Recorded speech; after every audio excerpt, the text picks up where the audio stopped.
Olá pessoal, professor Sérgio Augusto na área para mais uma aula de história, dessa vez para falar do atual cenário geopolítico mundial. Isso mesmo, hoje o tema da nossa aula é a nova ordem mundial. E nada melhor do que começar definindo esse termo para vocês, que refere-se à atual forma de organização do cenário mundial, agora estruturado a partir da existência de várias zonas de poder. E esse período tem seu início após o fim da Guerra Fria, ali no ano de 1991. Então, durante a Guerra Fria, a gente tinha um cenário marcado pela bipolaridade entre Estados Unidos e União Soviética, capitalismo versus socialismo. Na nova ordem mundial, a gente tem um cenário multipolar caracterizado por várias zonas de poder, tá certo? Contexto histórico, né? Então a nova ordem mundial está relacionada não só ao fim da Guerra Fria, mas em si à crise do socialismo real na União Soviética e no restante do leste europeu. Então tais acontecimentos aí, fim da Guerra Fria e a crise do socialismo, vão marcar o início de uma nova ordem mundial, ou seja, a ordem multipolar, e marcar consequentemente o fim da ordem bipolar que caracterizava a Guerra Fria. Em resumo, né, agora a gente tem um cenário geopolítico multipolarizado, ou seja, com a existência de vários centros de poder.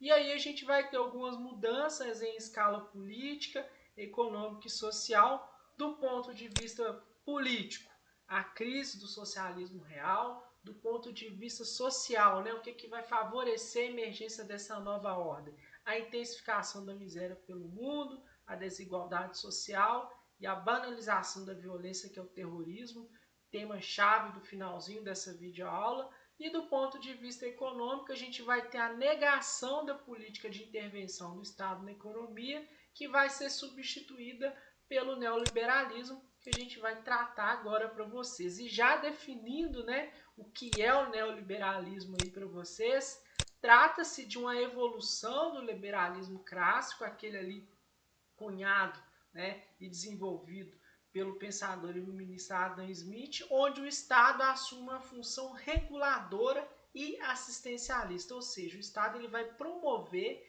algumas intervenções pontuais no mercado, né, ajustando ali os excessos e impondo novos limites. Então, o neocolonialismo aqui, ó, definido pelo dicionário, né, forma moderna do liberalismo, que permite uma intervenção limitada do Estado no plano jurídico e econômico. Lembrando que o liberalismo clássico, né, em resumo, ele privilegia a não intervenção do Estado na economia. Esse neoliberalismo, enfim, o Estado ele vai regular, ele vai promover algumas intervenções ali no mercado quando necessário, né? Ajustando excessos e impondo limites, tá certo? Mais à frente, então, a gente vai falar do neocolonialismo aqui na América Latina, com destaque principal ao que acontece principalmente ali na Argentina, no México e no Brasil. Então, a adoção das práticas neoliberais aqui nesses principais países da América Latina vão se apoiar, né, vistas ao desenvolvimento da economia de mercado, priorizando o quê? A entrada do capital estrangeiro nesses países e a privatização das empresas nacionais. No caso do Brasil, a gente pode citar isso aí na década de 1990, durante o governo do Fernando Henrique Cardoso. E a gente tem consequências danosas desse tipo de prática, que é o aumento do custo de vida, principalmente para a população mais pobre, a redução dos investimentos públicos, porque o Estado ele tende a encolher e agir minimamente, né? A adoção de uma legislação antissindical, antitrabalhista aí, a mínima intervenção do Estado na economia, e a base da economia, com o passar do tempo, ela vai ser formada por empresas privadas e não nacionais, tá certo? Consequentemente, você vai ter o aumento do desemprego. Aqui uma charge aqui, né, ressaltando aqui esse ideal neoliberal aí, menos Estado, tá certo? E aqui, se a gente for pegar um termômetro aí, o neoliberalismo ele prega mais o livre mercado do que o Estado na economia. Lembrando, né, que o neocolonialismo, o Estado ele vai regular, ele vai controlar e fazer pequenos ajustes quando necessários, tá certo? Mais à frente a gente vai falar então de um outro cenário aqui relativo a esse da nova ordem mundial, que são os fóruns mundiais aí, com destaque para o Fórum Econômico Mundial, tá certo? Que trata-se de uma organização ali mundial independente que opera na discussão de assuntos que envolvem o desenvolvimento econômico mundial e tem como lema ali o compromisso com a melhoria do Estado do mundo, tá certo? Um outro fórum que a gente tem também a nível mundial aí, independente, que opera na discussão da negação da globalização neoliberal. E o slogan desse Fórum Social Mundial aí tá ligado a um outro mundo liberal, ou seja, uma nova alternativa para esse mundo liberal que a gente vive. E aí a gente vai dar uma ênfase agora ao cenário multipolar, né? A multipolarização, que vai ter o seu início aí após o fim da Guerra Fria, marcando o fim da ordem bipolar, com o declínio do socialismo e a ascensão do capitalismo como sistema político econômico hegemônico aí, né? Entretanto, o capitalismo ele não vai ser capaz de eliminar os conflitos internacionais. A gente vai falar do terrorismo mais à frente. Então, esse sistema aqui, ó, exemplifica um pouco disso que eu estou falando. Então, essa disputa ideológica, característica da Guerra Fria, capitalismo versus socialismo, ela vai ser substituída, né, por uma nova ordem mundial, que trata-se da competição econômica e comercial, e essa competição econômica comercial favorecida pela existência de vários centros de poder, e não somente dois, capitalismo e socialismo, com os Estados Unidos e União Soviética, vai dar origem aos primeiros blocos econômicos, tá certo? Que é o tema desse próximo slide que a gente vai abordar. Um detalhe aqui, o primeiro bloco econômico criado aqui no mundo é o Benelux, criado ali em 1944 por 3 países europeus ali, a Bélgica, a Holanda, né, os Países Baixos e Luxemburgo, no contexto ali caminhando para o fim da Segunda Guerra Mundial. O objetivo, então, da criação desse bloco era promover a recuperação econômica desses 3 países, né, em decorrência, né, das consequências aí geradas por esse segundo grande conflito que o mundo viveu, que é a Segunda Guerra Mundial. Como definição, né, a gente trata aí esses blocos econômicos como um tipo de associação intergovernamental restrita, né? E qual o objetivo de criação desses blocos econômicos? O estabelecimento de relações privilegiadas entre os países membros, que podem ser relações somente econômicas ou econômicas e políticas, ou sociais, enfim. A gente vai ver aqui que os blocos econômicos, eles têm menos integração e mais integração, tá certo? Tem os níveis desses blocos econômicos aqui. Aqui uma imagem com o logo dos principais blocos aqui, esse aqui em relação ao Pacífico e à Ásia, o NAFTA ali na América do Norte, o Mercosul aqui na América do Sul e o mais completo deles, a União Europeia, que a gente vai falar um pouquinho aqui. Qual que é o objetivo, então, de criação desses blocos? A gente viu ali que é o estabelecimento de relações privilegiadas entre os países mesmo, mas que relações privilegiadas são essas? O desenvolvimento econômico, né? Bloco econômico, livre circulação de pessoas, mercadorias, de capital e de serviço entre os países membros, né?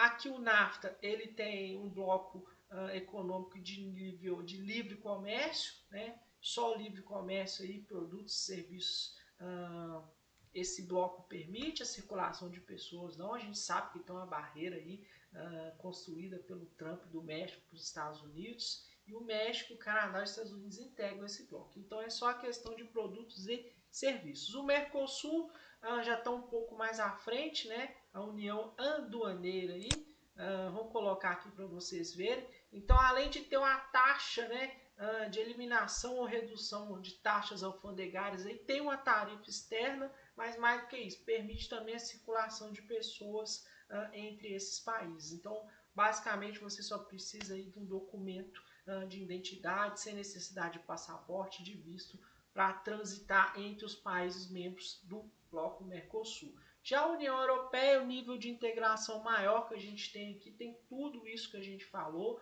redução ou eliminação de taxas alfandegárias, uma taxa externa comum e tem a integração da moeda única, né? Veja bem, os países que compõem a União Europeia, recentemente o Reino Unido está de saída, tá certo?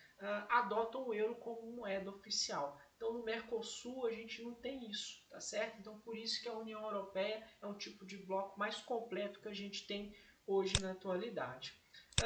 Mais à frente, a gente vai falar do terrorismo, né? Que trata-se de uma consequência, né, violenta dessa nova ordem mundial. E quando a gente fala de terrorismo, a gente liga logo ao 11 de setembro, que ocorreu ali no ano de 2001, tá certo? Organizado pela Al-Qaeda, que significa a base, sob a liderança aqui do Osama Bin Laden. Os ataques foram deferidos a vários prédios comerciais, a área militar ali nos Estados Unidos, e tinham outros alvos, né, que não conseguiu chegar, o Pentágono, a área militar ali. Enfim, os ataques foram realizados sobre os Estados Unidos e o motivo era a presença do exército dos Estados Unidos no Oriente Médio, principalmente ali na região da Arábia Saudita. Esses atos, né, terroristas, a gente consegue definir o terrorismo aqui como atos de violência premeditada e politicamente motivada, né, proferida contra governos, massas civis anônimas, religiosas, de modo a instalar medo, pânico e, consequentemente, transmitir uma mensagem política. A gente tem algumas semelhanças aqui, ó, que é o planejamento, né, um fim político ou religioso. As vítimas normalmente são civis, atuam de forma ilegal, logicamente que esses grupos terroristas, essas organizações, elas não são legais. Eles passam uma mensagem política e objetivam também a conquista de reconhecimento para recrutar novas pessoas para o seu exército aí, ou serviço de inteligência, né? E aqui um detalhe interessante que é o terrorismo de Estado, que define-se pela radicalização do Estado no combate ao terrorismo. Então esse Estado que combate o terrorismo, ele adota ali práticas que violam os direitos humanos, né, as liberdades civis, e ferem o Estado democrático de direito para combater o terrorismo, ou seja, faz uso de ações extremamente contraditórias e violentas para combater algo que também é violento. E esse tipo de ação a gente define como terrorismo de Estado. E para terminar aqui, a gente vai fazer um resumão da nova ordem mundial. Então a gente tem aqui os cenários, né, mundiais aqui. Então, durante a Guerra Fria, mundo bipolar, essa luta leste versus oeste, capitalismo, socialismo. Com a nova ordem mundial, a gente tem a instalação de uma ordem multipolar, com a existência de vários centros de poder, e aí a coisa muda. Agora a gente já tem o norte e o sul, o norte os países ricos, desenvolvidos, e na parte sul os países mais pobres aí em desenvolvimento, emergentes, subdesenvolvidos, enfim. A evolução desses cenários, né? Então, o mundo bipolar relativo à Guerra Fria, ainda se fala, ainda alguns autores, unimultipolar, é um momento imediato ao fim da Guerra Fria, protagonizado por um período curto de tempo pelos Estados Unidos, tá certo? Então, se você tinha os Estados Unidos como a principal potência mundial e pouco abaixo alguns países europeus ali. Isso aí durou muito pouco tempo, né? Hoje a gente já vive na ordem multipolar, a gente tem os Estados Unidos, a gente tem o Japão, a gente tem a China, a gente tem a Inglaterra, a gente tem vários outros países que integram o bloco econômico da União Europeia, enfim, a gente tem a Rússia, né? Um fator decisivo aí que a gente pode falar em relação ao fator bélico e o fator econômico, né? Hoje o que manda mais é o fator econômico. Entretanto, o fator bélico aí não é descartável, né? É importante para esses países manterem sua hegemonia aí, tem uma força bélica aí considerável. O caso da Rússia, por exemplo, que sempre está à frente no quesito bélico aí, mas um pouco atrás em relação ao desenvolvimento econômico. E aqui essa disputa norte-sul, né? Os países ricos agora com os países mais pobres aí, beleza? Em resumo, como consequência dessa nova ordem mundial aí, que não conseguiu resolver os problemas do mundo, né, esses vários cenários de poder, a gente tem o desenvolvimento do capitalismo, a elitização, ou seja, as riquezas aí na mão da minoria, o aumento da desigualdade social, da fome, da violência, principalmente com o terrorismo. Pessoal, é isso que eu queria passar para vocês. Espero que essa videoaula tenha ajudado. Até a próxima. Um grande abraço.